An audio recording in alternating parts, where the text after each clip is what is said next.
Beans, গাজর, tomato কুচি, কাঁচা লঙ্কা নিয়ে নিই, পাতা দিয়ে দিলাম,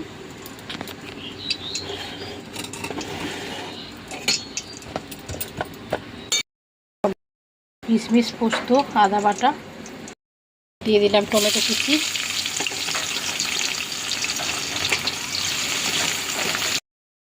নুন দিলাম। নুনটা দিয়ে ভালো করে টমেটোটাকে নাড়াচাড়া করবো।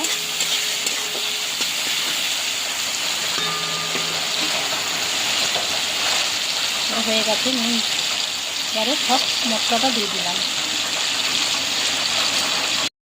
দইটা,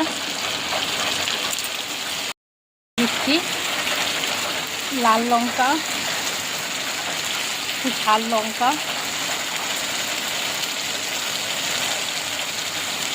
হলুদের গুঁড়ো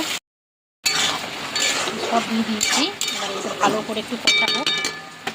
আর বন্ধুরা, আমি আজকের পনিরটা ভাজিনি, কাঁচা পনির দেবো। বন্ধুরা কীরকম লেগেছে?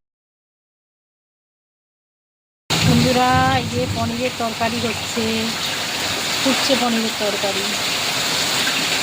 একটু বাকি আছে, নামাবার আগে ঘি আর গরম মশলা দিয়ে নামিয়ে নেব। একটু পনিরের তরকারি নামিয়ে নিলাম।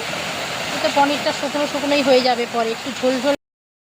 আর পনিরের তরকারি নিরামিষ।